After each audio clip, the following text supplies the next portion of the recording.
aujourd'hui, je vais vous parler de la honte. Et d'ailleurs, ça faisait partie de mes illustrations. Tout était organisé, en fait. J'étais, pendant la Sainte Seine, en train de me dire, mais ça, c'est un bon exemple. Il y a plusieurs moyens d'avoir plusieurs possibilités, plusieurs façons dans cette vie d'avoir la honte. Alors, en effet, on peut tomber des marches ou on peut avoir, pour mesdames, mesdemoiselles, un collant qui se déchire en public ou à un moment, vous avez, je sais pas, vous êtes en train de faire une dissertation où vous avez un chat dans la gorge et vous n'arrivez pas à vous en remettre. Tellement d'occasions dans cette vie présente d'avoir la honte. Ça peut être, et souvent ça commence dès l'enfance. Dès l'enfance, on peut avoir des situations de honte dans nos vies. Par exemple, des humiliations publiques. Vous étiez à l'école et à l'école, on s'est moqué de vous. À l'école, on vous a fait un mauvais coup. On a créé une situation d'humiliation et depuis ce temps-là, vous vivez avec un joug. Et pourtant, ça s'est passé il y a bien longtemps, des années, 10, 20, 30 ans ou plus. Et ça a créé quelque chose dans votre cœur, une blessure et une souffrance. Et ça a attaché à votre vie la honte. Donc, ça peut être une humiliation publique, ça peut être également des échecs scolaires ou des échecs sportifs. Vous pensiez y arriver et vous n'y êtes pas arrivé.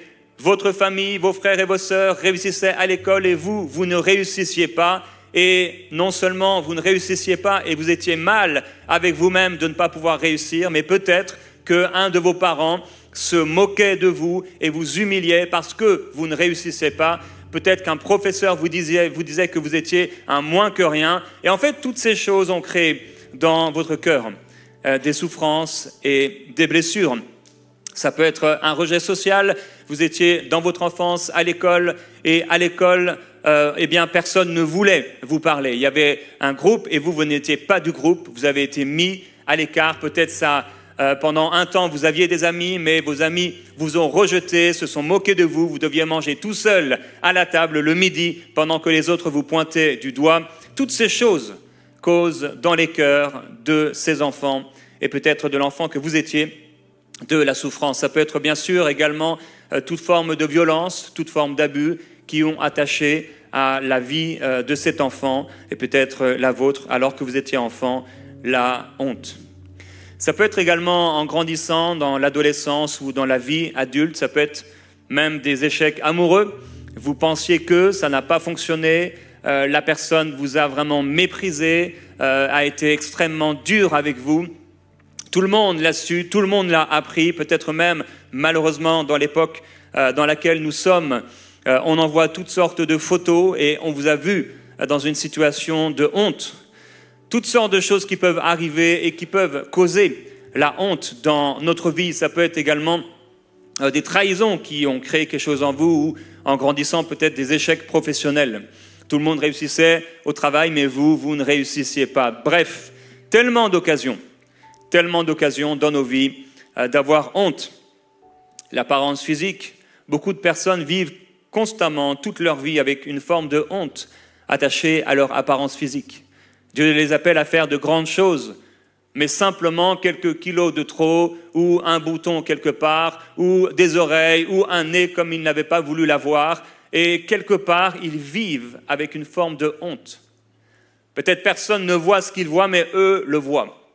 Peut-être ce sont leurs pieds, peut-être c'est leurs mains. Il y a tellement de défauts qu'on appelle des défauts physiques qui font que les gens vont marcher la tête basse. J'ai parfois rencontré des personnes, une personne m'écrivait parce qu'elle ne pouvait plus sortir de chez elle parce qu'elle avait un problème de mauvaise haleine. C'est terrible. Cette personne, au travail, tout le monde la fuyait, s'éloignait d'elle à cause d'un problème de mauvaise haleine. Certaines personnes m'ont dit également avoir des problèmes au niveau d'odeur corporelle et ne pas pouvoir donc réussir dans la vie à cause de ce genre de défis. Alors, il y a des choses en effet physiques, il y a des choses extérieures, il y a des choses en nous-mêmes. Ça peut être aussi la discrimination, ça peut être la pauvreté. Quelqu'un a vécu dans la pauvreté et finalement, cette pauvreté a attaché à sa vie la honte. Ça peut être également le fait d'avoir dans votre famille quelqu'un dont on a eu honte. Quelqu'un qui avait une maladie mentale par exemple, et alors que ça n'aurait pas dû créer la honte chez vous, ça a créé une honte. Aujourd'hui, le Seigneur veut nous dire, la honte, c'est fini. La semaine dernière, on a parlé ensemble du fait que plusieurs personnes se retrouvent dans une longue marche, comme à l'époque, vous vous souvenez, on a parlé du prophète Zacharie, et le peuple qui était là à Jérusalem se sont détournés du Seigneur et ils ont été déportés. Et donc pendant plusieurs mois, ils ont marché comme des esclaves et ils ont été amenés à Babylone. Et on a pris leur exemple pour rappeler que plusieurs personnes dans cette vie sont semblables à ces Juifs qui étaient là en déportation comme des esclaves loin du plan de Dieu et dans des situations malheureuses. Mais on a parlé de la grâce de Dieu, la justification apportée par Jésus-Christ, la miséricorde de Dieu qui nous promet si nous venons vers lui, il nous accueillera, il nous restaurera, il nous ramènera vers le plan parfait qu'il a pour nous dans son amour inconditionnel.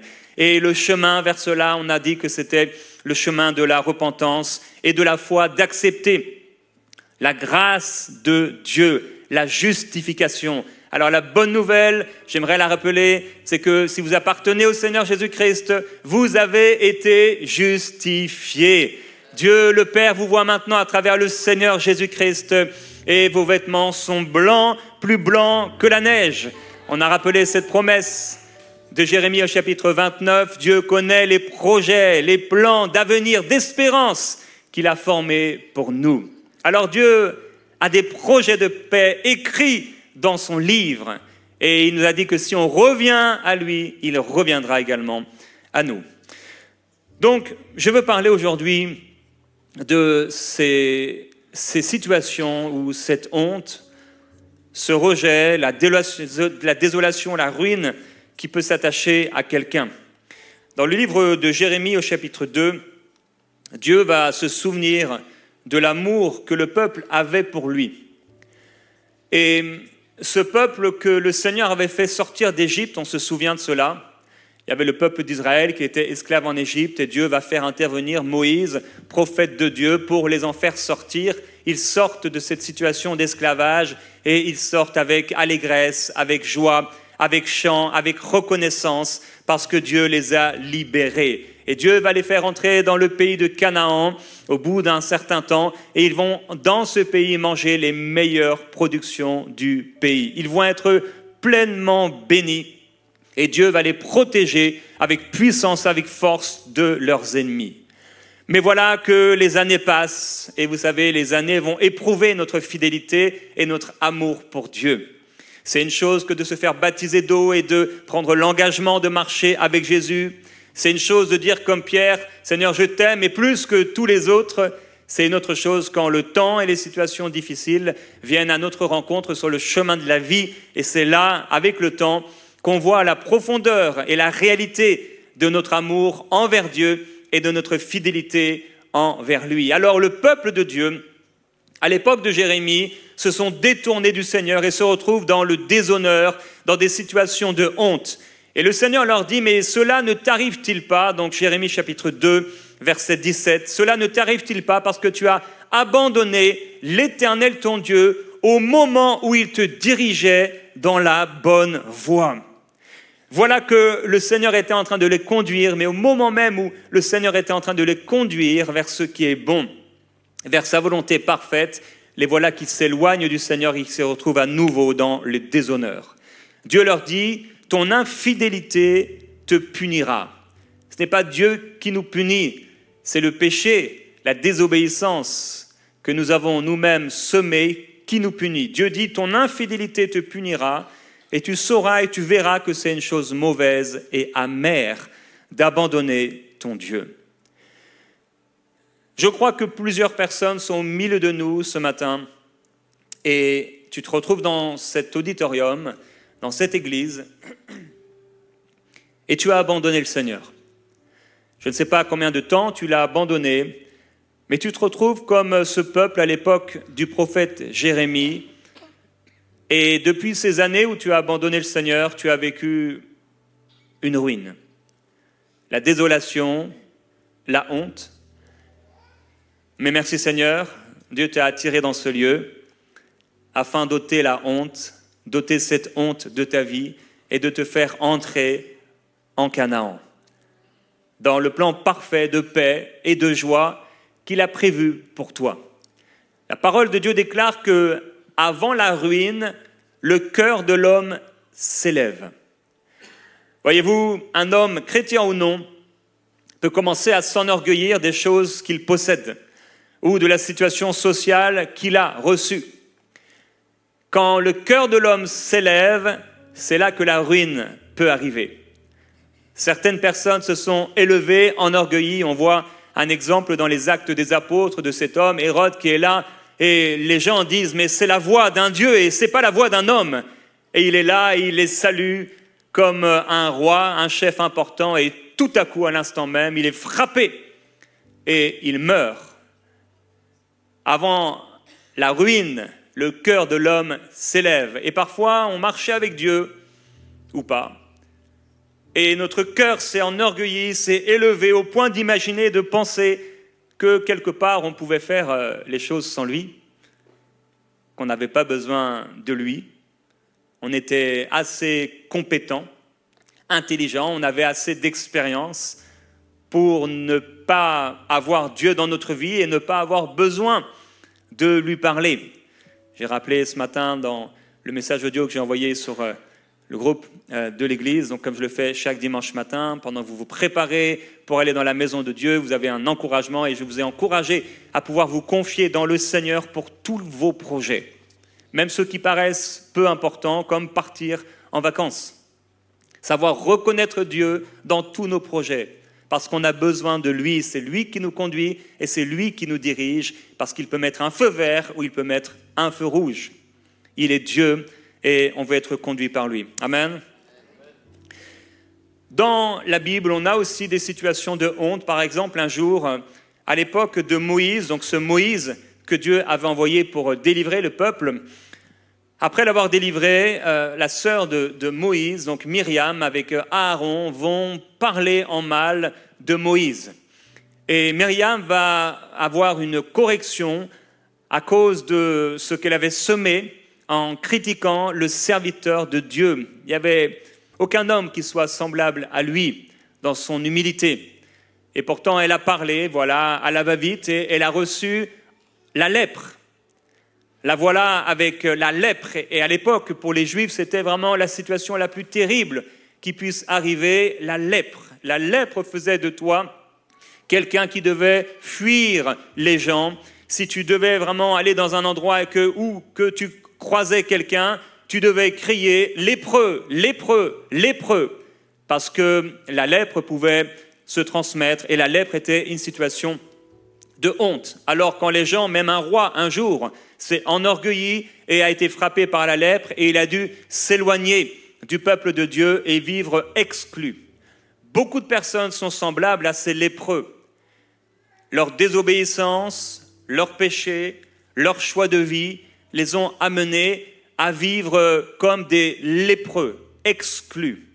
Ils peuvent même être au milieu du monde, au milieu de leur classe, au milieu de leur travail, au milieu de l'église, au milieu de leur famille, mais ils vivent comme des lépreux, avec une honte qui est attachée à eux. J'ai parlé, par exemple, de l'apparence physique. La vie d'un grand nombre de personnes est détruite à cause de leur apparence. 10 kilos de trop, 15 kilos de trop peut amener une personne à ne plus avoir aucune relation parce qu'elle pense et elle se voit à travers son poids, à travers son apparence. La bonne nouvelle, c'est que Dieu ne regarde pas à l'apparence, mais Dieu regarde au cœur. Alors j'aimerais te dire que tu es beau, tu es belle pour le Seigneur. Surtout, bien sûr, si ton cœur est bon, Dieu regarde au-delà de l'apparence. Avant la ruine, le cœur de l'homme s'élève. À un moment, le peuple d'Israël, on n'ira pas ensemble dans le texte, mais le peuple d'Israël s'est rangé en bataille contre leurs fameux ennemis, les Philistins. Les Philistins, c'était donc des ennemis, c'était des gens qui détestaient le peuple juif et le peuple de Dieu. Et sur le champ de bataille, alors que le peuple va aller en guerre contre les Philistins, pour l'une des premières fois, le peuple va perdre, et ils vont perdre 4000 hommes. Ils vont rentrer à leur camp militaire, et ils vont dire « Pourquoi l'Éternel nous a-t-il laissé battre aujourd'hui par les Philistins ?» Des fois, des gens se posent la question « Mais pourquoi une telle chose m'arrive ?» Il arrive que cette chose arrive parce que tu as désobéi, parce que tu t'es éloigné du Seigneur, parce que tu ne l'as pas écouté, ou parce que tu n'as même pas demandé à Dieu ce qu'il en pensait. Combien de fois on a pu faire des choses sans demander au Seigneur, parce qu'on se dit, on a l'expérience. Mais ça, c'est l'homme charnel, humain, qui vit comme cela. Nous sommes ses enfants, on a besoin de son instruction. Acheter une voiture, on a besoin de son instruction. Déménager, on a besoin de l'approbation du Seigneur dans notre cœur. Donc chaque chose qui pourrait avoir un impact dans notre vie, on a besoin d'en parler au Seigneur.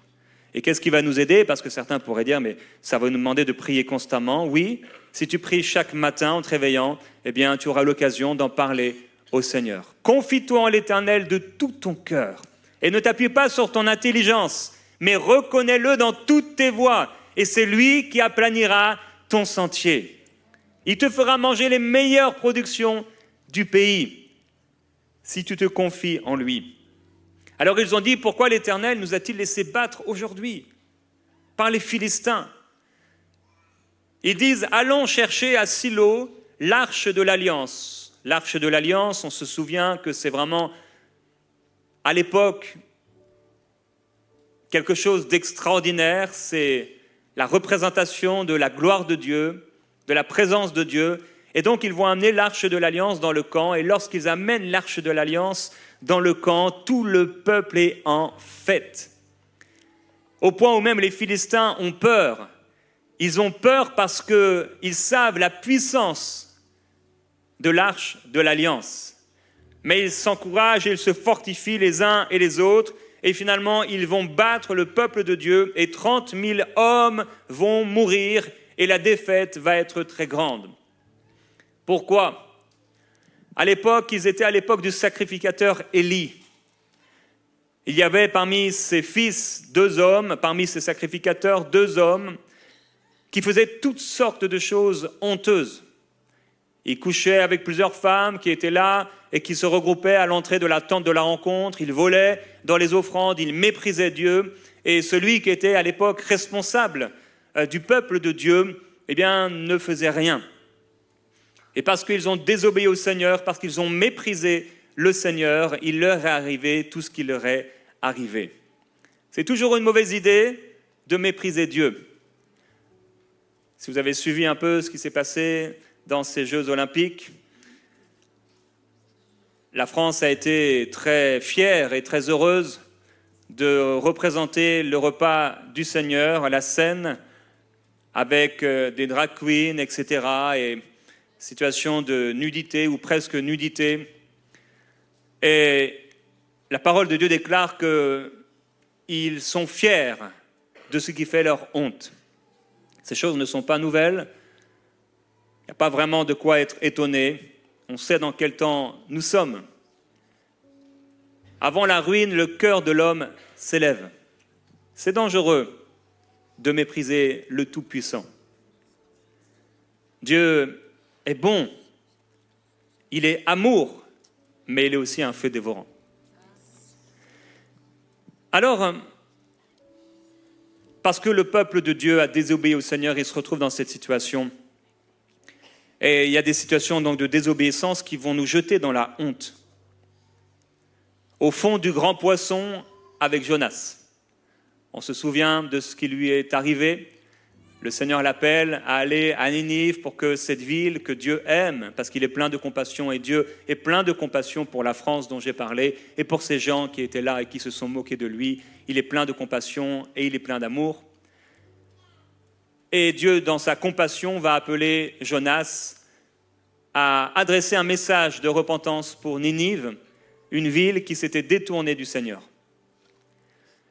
Il va refuser d'aller et finalement il se retrouve dans une situation difficile. Il se retrouve au fond du bateau, puis jeté dans la mer et au fond de ce grand poisson.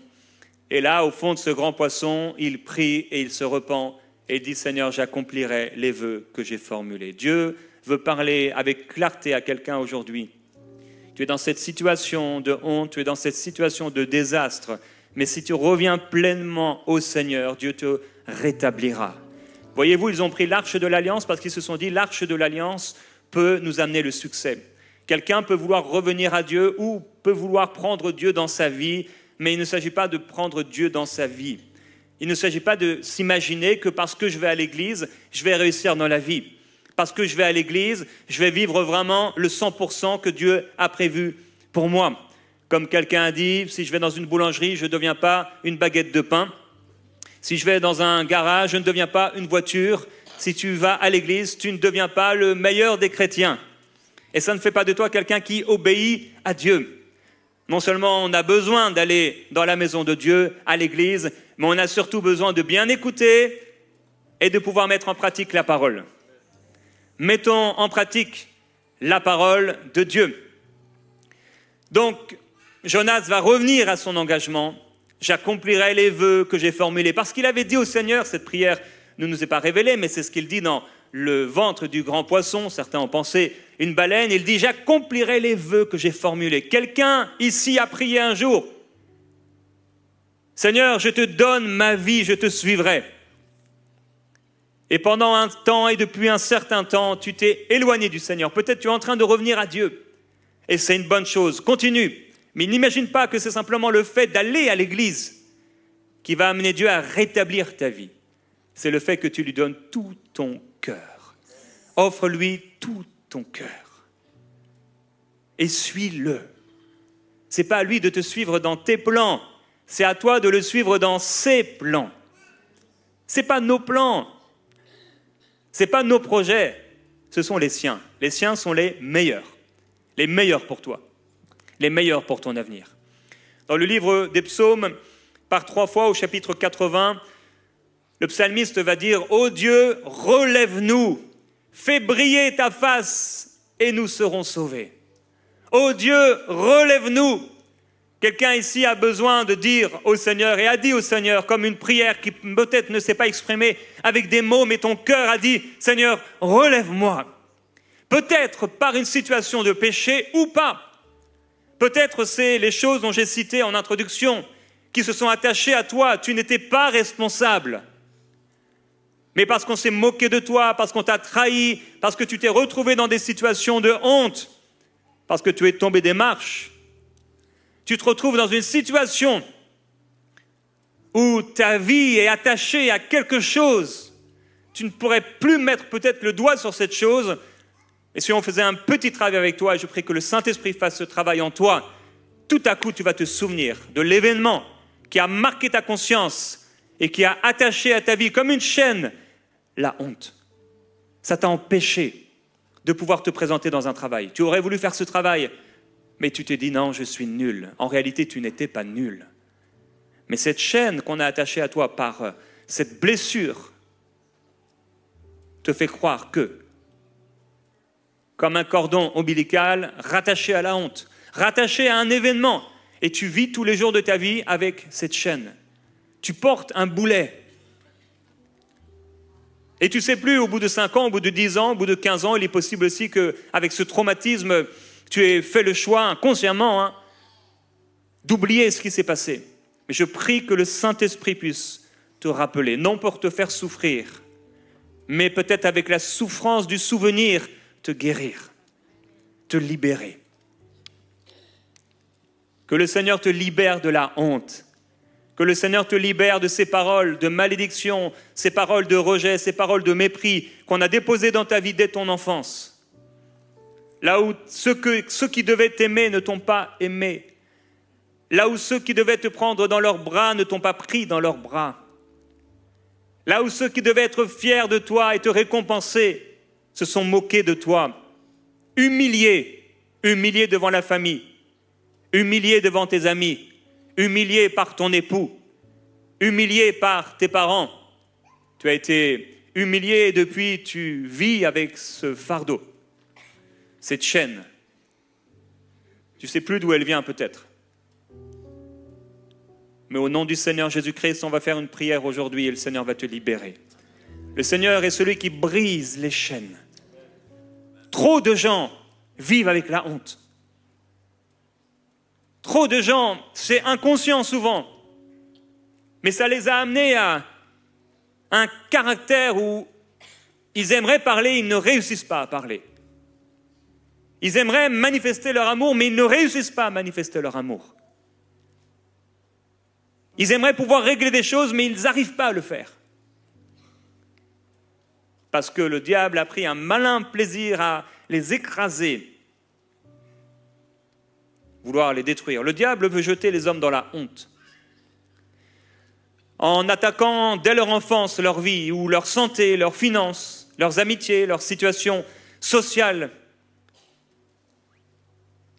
Essayer de ne pas leur faire réussir dans la vie. Ou s'ils ne trouvent pas le travail ou un bon travail, leur dire que ce qu'ils font c'est nul, c'est mauvais, ils ne sont rien, incapables. On est dans un monde spirituel. On peut se voir là tel qu'on est les uns et les autres, mais on ne sait pas ce qui se passe dans notre tête. On ne sait pas ce que quelqu'un transporte. Cette chaîne, elle est invisible. C'est rattaché à nos pensées. C'est spirituel. Quand le diable attaque la vie de quelqu'un, nos armes sont spirituelles, les siennes également, même si ça peut passer par le naturel. Et quand le diable va attaquer quelqu'un, c'est spirituel. Derrière la parole qu'on t'a donnée, derrière le geste qu'on a fait, derrière l'humiliation qu'on t'a imposée, que tu as subie, il y a quelque chose de spirituel. Je croise plusieurs personnes qui rêvent. Ils se voient dans des situations de honte, ils se voient dans des situations d'adultère, ils vivent des choses, ils se réveillent, ils sont bizarres. S'ils ne prennent pas autorité, il y a quelque chose de spirituel qui est là, une oppression. Ils se sentent tout à coup mal par rapport à Dieu. Ils n'ont rien fait de mal, mais le diable les a montrés dans une situation de honte. Ils se sont vus humiliés. Et c'est spirituel. Il y a une puissance et il y a une force qui est rattachée aux attaques du diable. Mais par la grâce du Seigneur, Jésus-Christ a vaincu l'ennemi de nos âmes. Donc le diable combat une guerre psychologique qui vise à humilier, à terroriser, à désespérer les gens afin de les soumettre. Il y a donc l'œuvre du péché qui amène dans la honte, dans la ruine. Et il y a aussi l'œuvre du diable.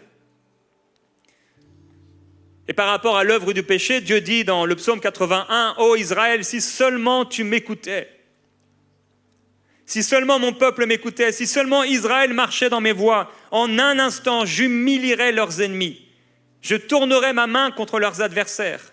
Le bonheur d'Israël durerait toujours, je le nourrirais du meilleur blé et je le rassasirais de miel sauvage. » Ça, c'est la volonté de Dieu.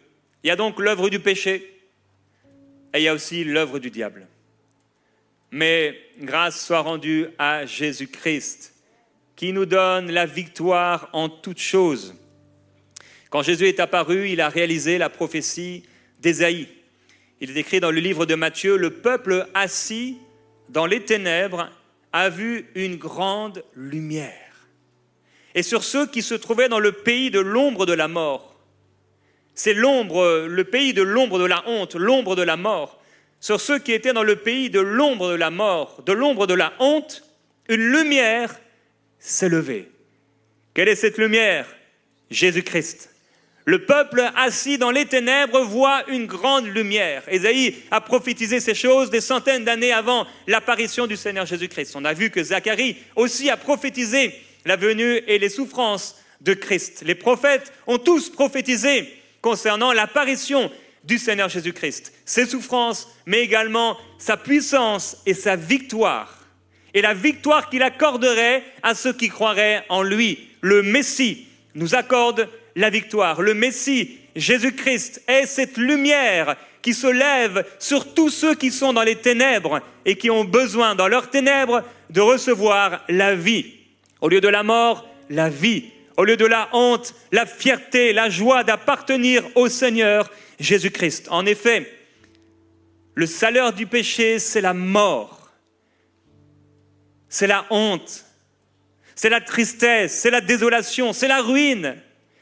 Mais le don gratuit de Dieu en Jésus-Christ, c'est la vie éternelle. Alors la bonne nouvelle, frères et sœurs, c'est que le diable peut essayer, tenter par tous les moyens de nous amener dans la honte. Mais à partir du moment où nous appartenons au Seigneur Jésus-Christ, nous avons vaincu la honte en lui. En Jésus-Christ, la honte ne peut plus s'attacher à nous. Quand j'ai vu ce qui s'est passé pour les Jeux Olympiques, j'ai dit j'ai eu honte. J'ai honte, mais pas pour moi-même. On peut ressentir la honte, mais on ne vit pas avec la honte. J'ai eu honte pour la France. J'ai eu honte pour le gouvernement qui a choisi de représenter son pays avec de l'impudicité, montrant cela à des centaines de millions de personnes dans le monde. Ils ont voulu montrer, voilà ce qu'est la France. Quelle honte. Terrible. On a vu une partie dans une image d'un sexe d'homme, comme ça. Ils font leur fierté de ce qui fait leur honte, nous dit le Nouveau Testament. Quand Jésus est apparu, il avait un message. C'est le même message que Dieu donne encore aujourd'hui au monde. Il disait, repentez-vous, car le royaume des cieux est proche. Matthieu chapitre 4, verset 16, qui nous montre la réalisation de la prophétie d'Ésaïe. Le peuple assis dans les ténèbres a vu une grande lumière. Le verset suivant nous dit que Jésus a commencé à prêcher. Repentez-vous, car le royaume des cieux est proche. C'est le message que Dieu donne, c'est le message de l'Évangile, c'est le message que Dieu donne à tous. Se repentir, faire demi-tour à un certain style de vie, à une certaine façon de vivre, à une vie sans Dieu, ou à une vie où on prend un peu de Dieu, l'arche de l'alliance, on s'imagine que tout va bien aller. On fait semblant, on se change, on s'habille bien, on va à l'église et on pense que... Mais non, c'est beaucoup plus que ça. C'est donner son cœur à Dieu. C'est vivre avec Jésus-Christ et le suivre comme non seulement le Sauveur, mais le Seigneur, celui qui dirige tout. Alors il les appelle à la repentance et on va voir qu'il va rencontrer plusieurs disciples et il les amène avec lui. Il y a le message de Jésus, il y a l'appel de Jésus. Jésus-Christ nous a appelés. Jésus-Christ t'a appelé. Quel grand jour, que le jour glorieux où tu as reçu la révélation de Jésus-Christ. Comme Saul de Tarse sur son chemin reçoit la révélation de celui qu'il combattait. Tout à coup, sa vie est transformée. Est-ce que tu peux te souvenir, mon frère, ma sœur, du jour où Jésus-Christ s'est révélé à toi ? Est-ce que tu peux te souvenir et te rappeler comment ton cœur a reçu la paix ? Après des années de dépression, de souffrance et de tristesse, tout à coup, ton cœur a été rempli de paix. Est-ce que tu peux te souvenir de la honte que tu vivais autrefois ? Mais quand tu as reçu le Seigneur Jésus-Christ, il a chassé la honte, ôté la honte, brisé la honte. Est-ce que tu peux te souvenir des oppressions qui étaient là dans ta vie, les addictions qui étaient là dans ta vie, mais tout à coup, en regardant à Jésus-Christ, en le recevant comme ton sauveur, tu as trouvé la vie ? Tu t'en souviens ?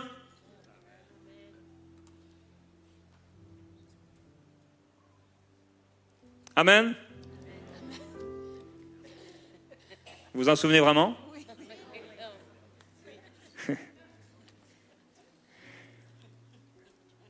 Alors, il y a son message, il y a son appel, et les versets plus loin, il est écrit, Jésus parcourait toute la Galilée, il enseignait dans les synagogues, prêchait la bonne nouvelle du royaume et guérissait toute maladie et toute infirmité parmi le peuple.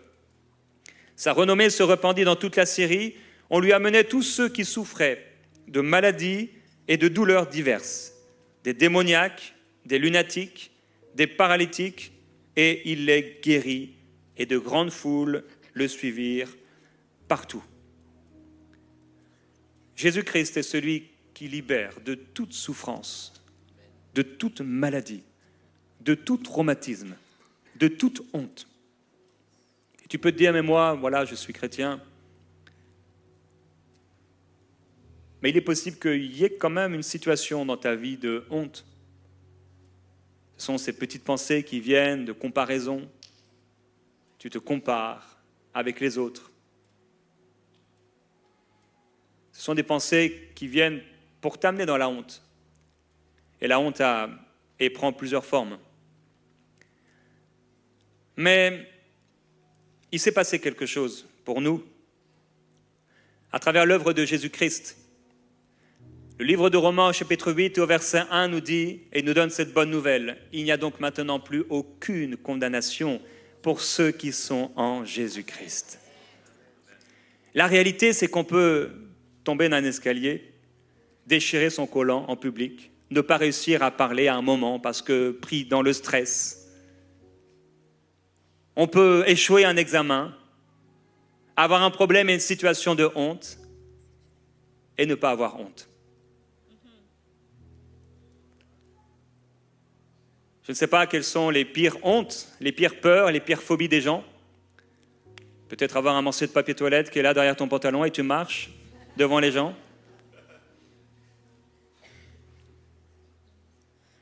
Je me souviens, je ne sais pas quel âge j'avais, peut-être 20, 21 ans. J'étais dans une conférence en Belgique et j'avais un défi, c'était la timidité excessive.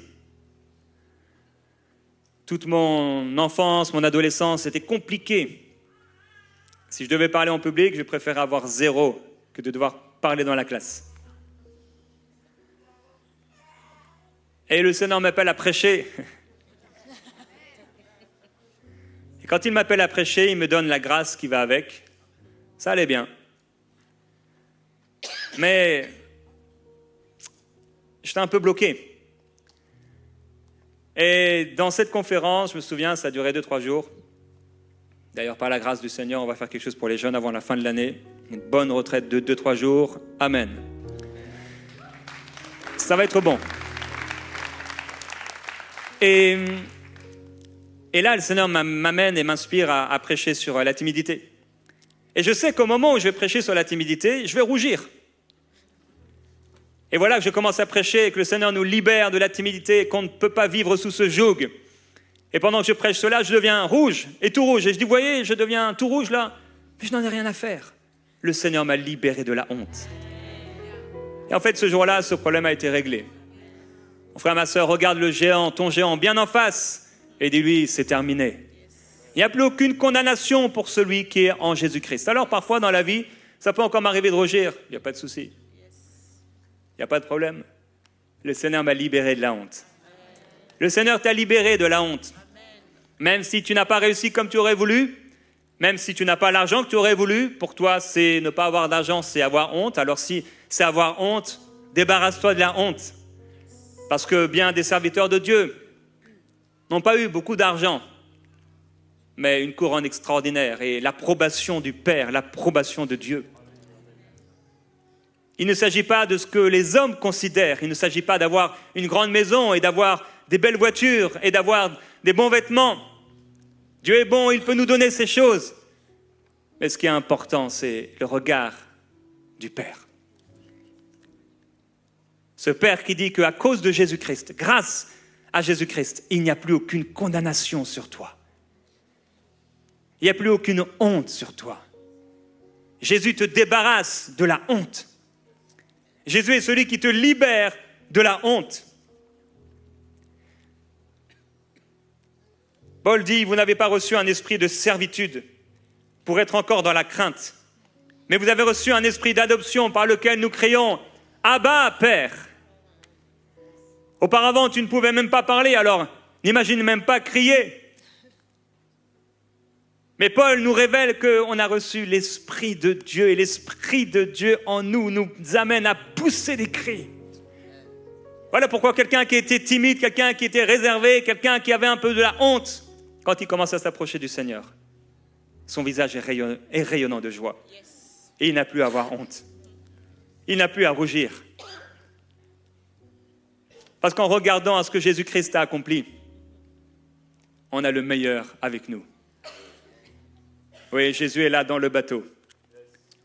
Jésus est la meilleure personne avec qui on peut être. Il n'y a personne qui peut nous rendre fiers comme lui. Jésus dit, ne vous réjouissez pas de ce que les démons vous soient soumis, mais de ce que vos noms sont inscrits dans le livre de vie. On peut être heureux parce que nos noms sont inscrits dans le livre de vie.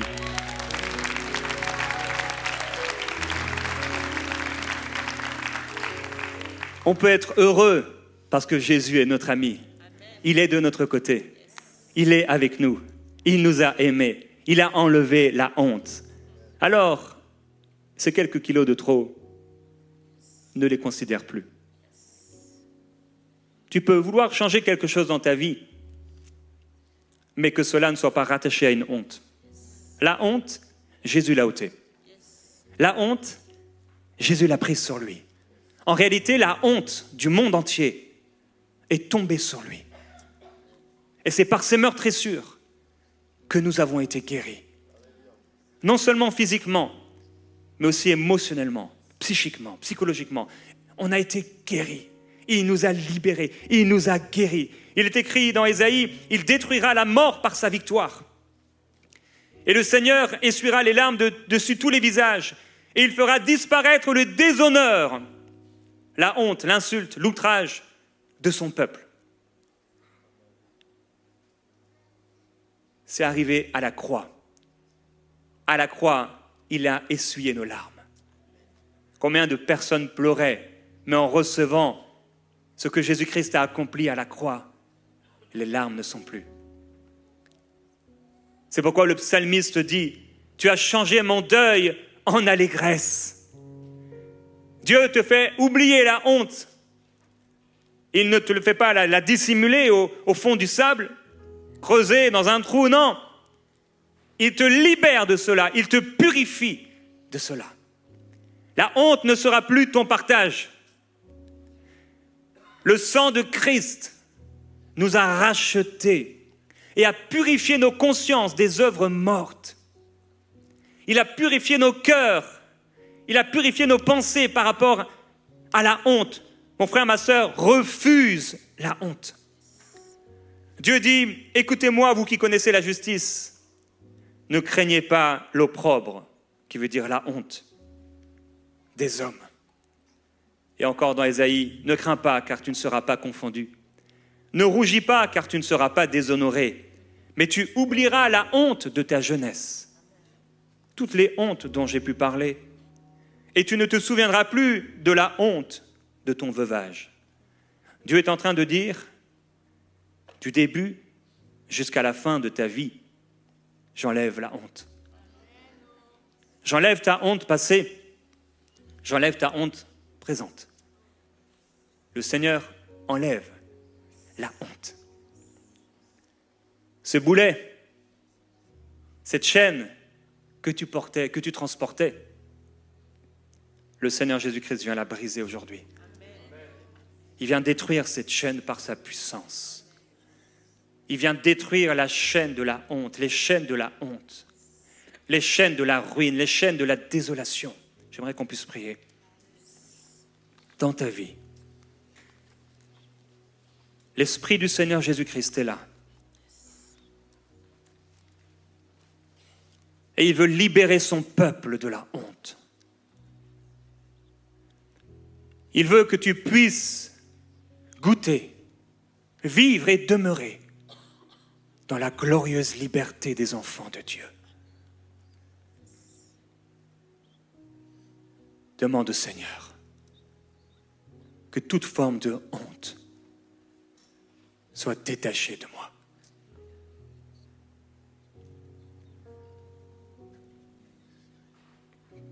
Merveilleux Jésus-Christ. L'Esprit de Jésus est là.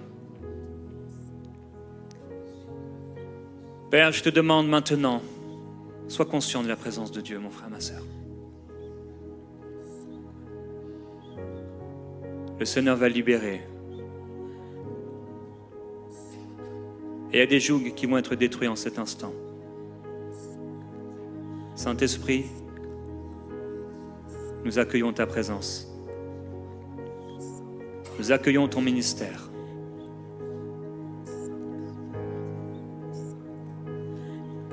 Et sabra kayabai teredebaya setalayandaya. Isabra tayamai te blaba koreyaba sete bebebaya setababaya. Isamaye se babayo ke baba setababaye setabayo ke abaye. Isamaye se kabalo setababaya setabradayo ke amamayaye. La honte disparaît, il te libère, il te libère. La honte disparaît de ta vie. Cette humiliation, il l'a prise sur lui. Reçois la délivrance, mon peuple. Reçois la délivrance. J'ai pris ta honte. J'ai pris ta honte. J'ai pris ta honte. Dans le nom du Seigneur Jésus-Christ, là où tu étais enfant et tu as été méprisé, tu as été frappé, humilié par ton Père. Dans le nom de Jésus, sois libéré. Au nom de Jésus-Christ, là où tu as été humilié en public, tu as été déshonoré, sois libéré maintenant au nom de Jésus-Christ. Je prends autorité sur la honte. Sois délivré au nom de Jésus-Christ. Ouvre ton cœur. Ouvre ton cœur. N'aie pas peur d'exposer ton cœur à Dieu. N'aie pas peur de dire au Seigneur et de revoir cette image. Regarde, tu as été rejeté, frappé. Tu as été humilié. Reçois la délivrance. Reçois la délivrance. Reçois la délivrance. Et sababalo ke baya sete bebe abaye se. Isabaye sete ababaye. Ikale sabrobo setayadaye sete lelea. C'est un moment de ministère de l'esprit. Restons concentrés. Isabrabo setayaba kele de baya sete labaye sete le ababaye. Ici cabre c'était ababaye c'était abatele abaya c'était abaye kwendaya c'était. Tu étais une jeune fille et on t'a humilié. Tu as été abusé. On t'a pris ton honneur. On t'a pris ton honneur. Tu avais besoin d'être aimé. Mais on a pris ton honneur. Sois libéré maintenant. Si quelqu'un veut être libéré de la honte, lève-toi là où tu es, sans honte et sans rougir.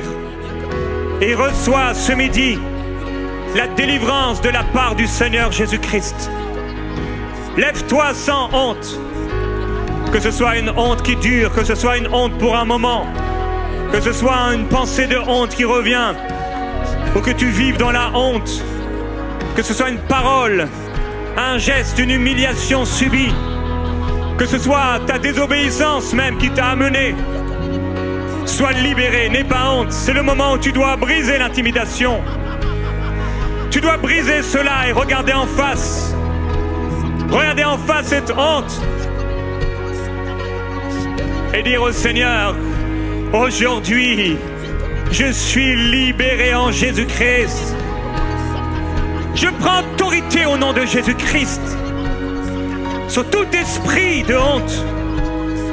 Je brise par la puissance du Seigneur toute chaîne qui est rattachée à ce joug dans ta vie. Là où tu portais des vêtements ridicules, là où tu portais des vêtements troués, Tes amis se moquaient de toi, tes collègues de classe se moquaient de toi. Là où tu as été déshonoré, tu as vécu l'adultère. Ta femme, ton mari t'a trompé et la honte s'est attachée à toi. Et ça a laissé un reste, ça a laissé quelque chose dans ton cœur. Aujourd'hui, en cet instant, le Seigneur veut te libérer. Il veut te libérer. Tu as eu honte, tu as pensé que ton père, ta mère te disaient constamment de te taire. Et à force de te dire de te taire, tu ne voulais pas parler. Et ça a créé en toi un caractère de quelqu'un qui ne veut pas parler. Tu n'arrives pas à parler, tu n'arrives pas à prendre le contrôle. Et tout ça, c'est quoi? C'est la honte. Tu as honte et tu penses être nul. Tu penses ne rien avoir à dire.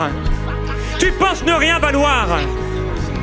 Mais aujourd'hui, le Seigneur te libère. Est-ce que tu es dans la foi, mon frère, ma sœur? Paul dit, est-ce que vous avez reçu la guérison et la délivrance en accomplissant les œuvres de la loi ou en écoutant avec foi? Selon ta foi, il va se passer quelque chose. Mon frère, ma sœur, reçois la délivrance. Sois dans la foi qu'il se passe quelque chose de surnaturel en cet instant. Il ne s'agit pas de moi, il ne s'agit pas de quelqu'un, il s'agit de Jésus-Christ qui en ce moment est là dans ce lieu pour briser les chaînes. Briser les chaînes. Pour briser les chaînes. Pour briser les chaînes. Il brise les chaînes. Briser les chaînes. Il brise tes chaînes. Il brise tes chaînes. Que ce soit dans cette salle ou là où vous écoutez maintenant, recevez la délivrance au nom de Jésus-Christ. Que l'oppression disparaisse de ta vie. Au nom de Jésus, crache ce démon de honte. Crache maintenant cette humiliation. Au nom du Seigneur Jésus, reçois la délivrance là où tu es. Sois libéré maintenant. Oh, si tablababaye, c'est talabaye. Il me fit voir le souverain sacrificateur Josué avec des vêtements sales. Et Satan, l'accusateur, venu pour l'accuser. Mais l'ange de l'Éternel dit que l'Éternel te réprime, Satan. Lui qui a porté son choix sur Jérusalem. Dans le nom de Jésus-Christ, je déclare que l'Éternel te réprime, Satan, maintenant. Oh, honte, où est ta victoire? Honte, où est ta victoire? La honte a été engloutie par la mort du Seigneur Jésus-Christ. Il est ressuscité d'entre les morts avec la victoire pour partage. Il a pris sur lui et il a amené dans les profondeurs de la terre, dans le séjour des morts, ta honte. Il l'a prise avec lui. Ce sacrifice accompli il y a 2000 ans. Cela comprenait non seulement ton salut, mais également la délivrance de cette honte et de ce rejet dans ta vie. Il a pris, il a emporté avec lui les déshonneurs. Il l'a emporté avec lui. Et lorsqu'il est sorti du tombeau, ressuscité d'entre les morts, il est venu avec la victoire. Il est venu avec la paix.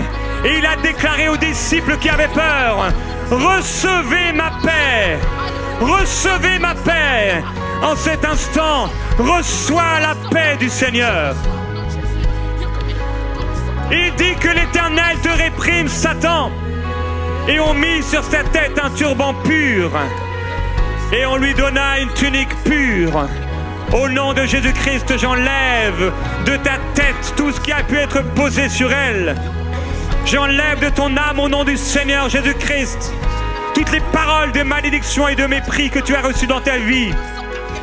Et le Seigneur lui-même dépose par sa grâce et par l'œuvre expiatoire de Jésus-Christ, l'œuvre victorieuse de Jésus, là où il t'emmène avec lui dans son cortège triomphal, il dépose sur ta tête maintenant un turban pur. Touche ta tête. Touche ta tête. Il y a un turban pur sur toi maintenant. Et le Seigneur enlève ce vêtement de souillure qui était sur toi. On t'a mis une tunique, un vêtement de souillure, une oppression qui t'a amené dans ce que tu es aujourd'hui. Des incapacités, des impossibilités, des faiblesses. La capacité de rêver, la capacité de croire, la capacité de parler, la capacité de faire ce que tu sais pouvoir être appelé à faire. Reçois cette tunique maintenant. Enlève, enlève. Ce n'est pas par ta force le Seigneur qui le fait, mais comme un geste prophétique. Enlève cette tunique. Enlève ce vêtement sale. Enlève ce vêtement sale maintenant et jette-le au nom de Jésus-Christ dans la mer de l'oubli. Et revêt-toi maintenant de cette tunique de fin lin que le Seigneur te donne, d'un manteau de justice, un manteau d'allégresse, l'esprit que Dieu a fait habiter en toi. Crie, Abba Père, Abba Père, je ne suis plus esclave de la honte. Je suis libéré de la honte. Je suis libéré de mes chaînes. Au nom de Jésus-Christ. Sois libéré. Sois libéré. Sois libéré. Si tu sens que tu as besoin de prière, tu peux t'avancer. Je vais demander à l'équipe de prier pour toi. Tu sens vraiment, tu as besoin de prière. Tu as besoin d'une prière particulière. Approche-toi s'il te plaît là où tu es. Et on va prier. S'il y en a qui ont besoin. Et vous pouvez vous mettre de ce côté s'il vous plaît ici. Voilà. Mettez-vous ici. Et pendant que vous avancez, je veux faire un appel. Tu es dans ce lieu aujourd'hui et tu veux recevoir le Seigneur Jésus-Christ dans ton cœur, la vie éternelle. Dieu a tant aimé le monde qu'il a donné, envoyé son Fils unique, Jésus-Christ, pour porter ta condamnation, ta culpabilité, tes péchés, ta malédiction. Tu es dans ce lieu et tu veux recevoir le Seigneur Jésus-Christ. Là où tu es, lève la main. Je veux prier pour toi. Il y a certainement ici quelqu'un qui veut recevoir le Seigneur Jésus-Christ. Peut-être tu t'es approché, peut-être tu es encore assis à ta place. Si c'est toi, tu veux recevoir le Seigneur Jésus-Christ. Oui, je vous vois. Est-ce que quelqu'un d'autre veut recevoir Jésus? Là où tu es, lève la main. N'aie pas honte. N'aie pas honte.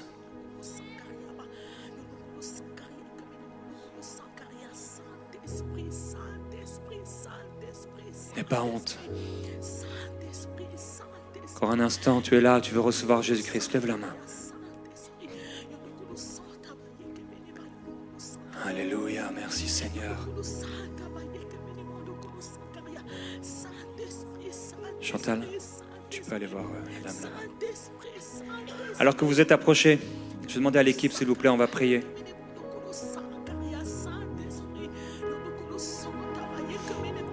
Prière de délivrance.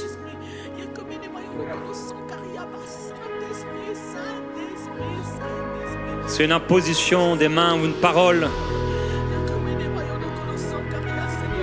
Peu importe si on pose la main sur toi rapidement ou on prie pour toi rapidement. C'est un moment d'impact.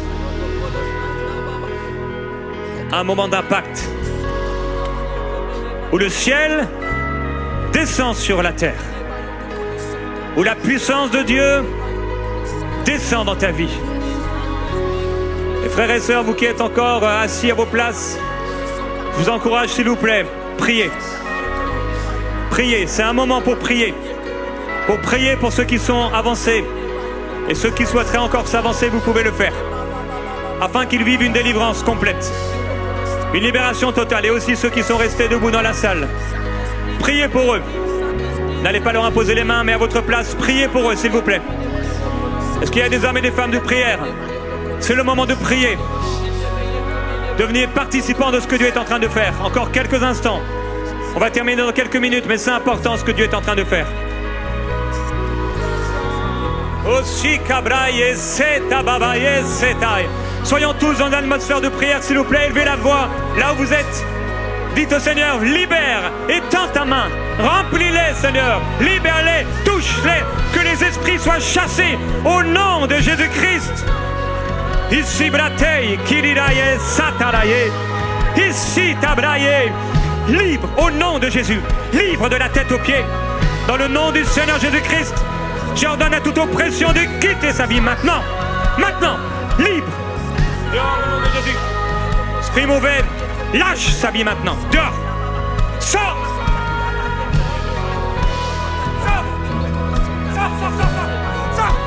c'est terminé. Son joug est brisé. C'est terminé. Libre, libre, libre, libre, libre, entièrement libre. Le Christ a franchi pour la réelle liberté. Si le Christ vous a franchi, vous serez réellement libre. Tu es libéré, mon ami. Tu es libéré de ces liens, les liens de la honte. Au nom de Jésus-Christ.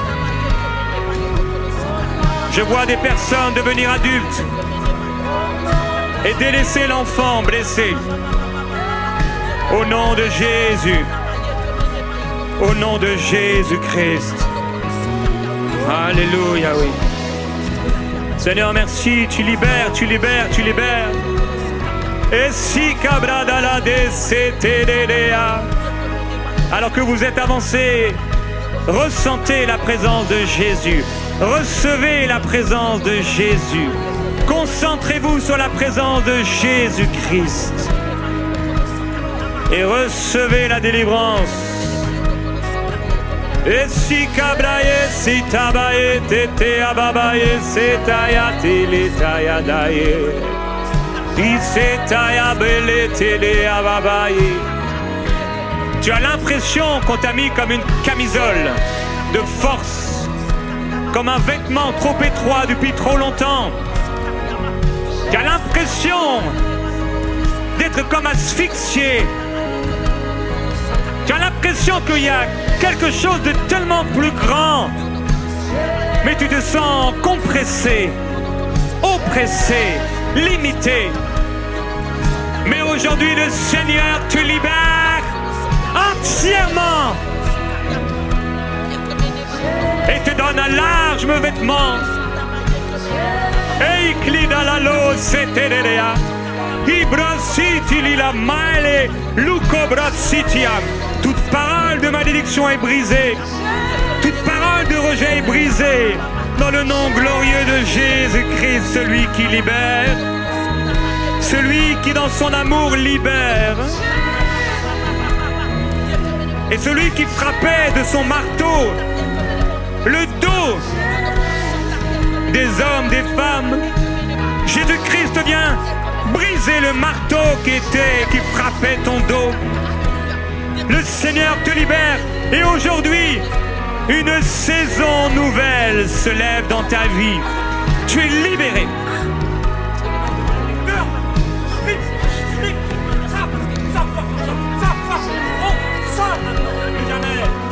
Plus jamais la honte.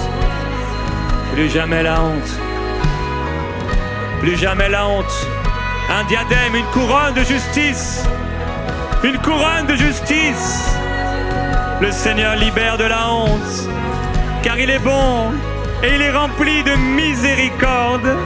Et la main puissante de Dieu maintenant vient sur toi pour te libérer au plus profond de ton être dans l'homme intérieur. Sois libéré maintenant.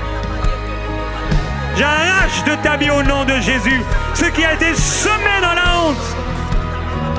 Là où on a enlevé la dignité. Tu es digne, tu es digne, tu es digne, tu es digne, tu es digne pour le Seigneur, car tu as du prix à mes yeux, car tu as de la valeur pour moi et que je t'aime.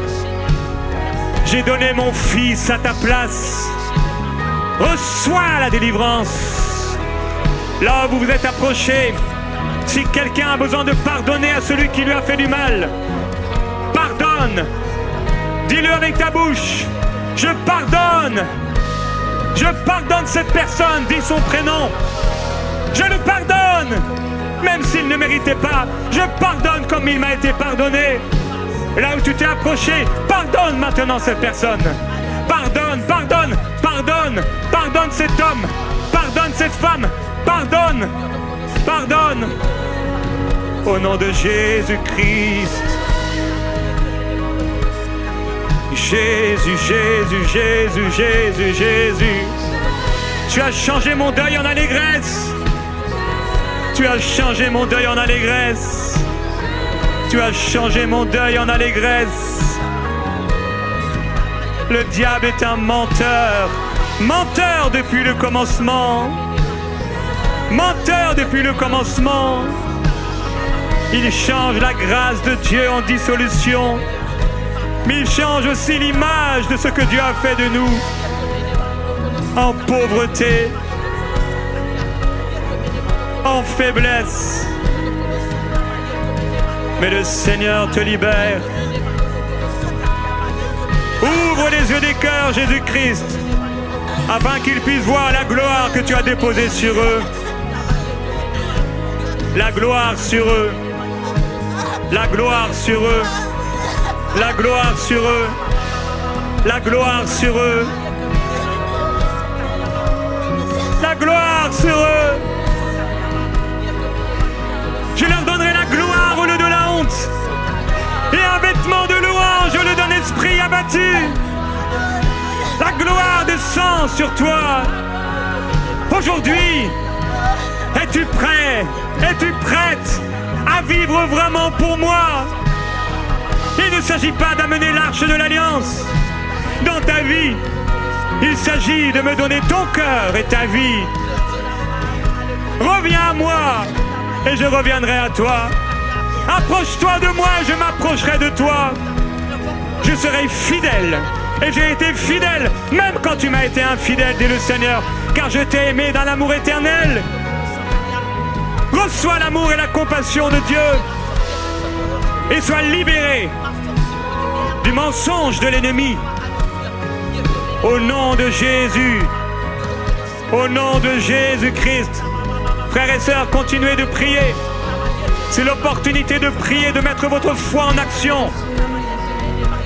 Oh Jésus-Christ, tu fais de cette maison une maison de prière. Tu nous libères, Seigneur, là où on a pensé ne pas réussir. On a vécu l'échec et on a pensé être un échec. Il est menteur depuis le commencement. Oh, tu as dit, si on te touche, si on nous touche, on touche la prunelle de tes yeux. Tu libères. Avec la douceur de Jésus-Christ, sois libéré. Il est celui qui libère. Là où tu es, même si on ne pose pas une main sur toi, sois libéré. Dans le nom de Jésus-Christ. Et sabraye c'était de ababaye c'était. Et si rabaye c'était adaya c'était ababaye c'était ababaya. Sois libéré au nom de Jésus-Christ. Tout asservissement de la part des hommes, tu as dit dans ta parole, Seigneur, ne devenez pas esclaves des hommes. Là où les hommes ont voulu rendre esclaves, assouvir, soumettre, Seigneur mon Dieu, tu donnes la liberté. Le refuge, mon refuge est en toi. Mon refuge est en toi. Mon refuge est en toi. Mon refuge est en toi. Toi, mon libérateur. Mon libérateur. Toi, mon bouclier, mon roc. C'est en toi que j'ai mis ma confiance. En toi, j'ai la liberté. En toi, j'ai la liberté. Au nom de Jésus-Christ, le Seigneur libère des situations familiales. Situations familiales de honte. Le Seigneur libère. Le diable a voulu exposer ta famille. amener la honte dans ta famille. Mais le Seigneur libère de tout cela. Il libère de tout cela. Ta famille est rachetée, libérée par le sang de l'agneau. Et toute captivité, toute malédiction est brisée. Au nom de Jésus-Christ, la malédiction est brisée. Et au nom de Jésus-Christ, j'ordonne à toute malédiction, dans toutes les générations, d'être maintenant brisée au nom de Jésus. Toute malédiction du père, de la mère, soit libérée au nom de Jésus-Christ. Soit libérée dans le nom du Seigneur. Car le Seigneur t'a aimé. Car le Seigneur t'a aimé. Car le Seigneur t'a aimé. Sobre de taya baba yesete. E sabra de sete ababa yesete aya. E kerere sete ababa ye. E se cabra tete ababa yesete ababa yesete li ababa yete ye. E se tababa yesete li sete ababa ye. Alléluia, alléluia.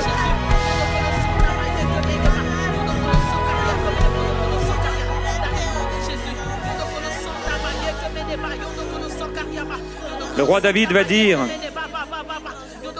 n'y a-t-il plus personne de la famille de Saül pour que j'use envers lui de la bienveillance de Dieu? Et on va lui dire: il y a encore un fils de Jonathan, mais il est perclus des pieds, boiteux, qui était une malédiction à l'époque. Et Méphibosheth, fils de Saül, vint auprès de David, tomba face contre terre et se prosterna. David dit: Méphibosheth. Il répondit: voici ton serviteur.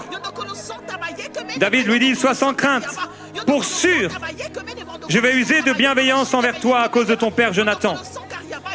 Je te rendrai toutes les terres de ton père, Saül, et tu mangeras toujours à ma table. Il se prosterna et dit: qu'est-ce ton serviteur pour que tu tournes vers un chien mort tel que moi? Le roi appela Tsiba, serviteur de Saül, et lui dit: je donne au fils de ton seigneur Méphibosheth tout ce qui appartenait à Saül et à toute sa famille. Tu cultiveras le sol pour lui, toi et tes fils, tes serviteurs, et tu rentreras les récoltes, afin que le fils de ton seigneur ait du pain à manger. Et Méphibosheth, fils de ton seigneur, mangera en permanence à ma table. Il mangera à ma table comme l'un des fils du roi.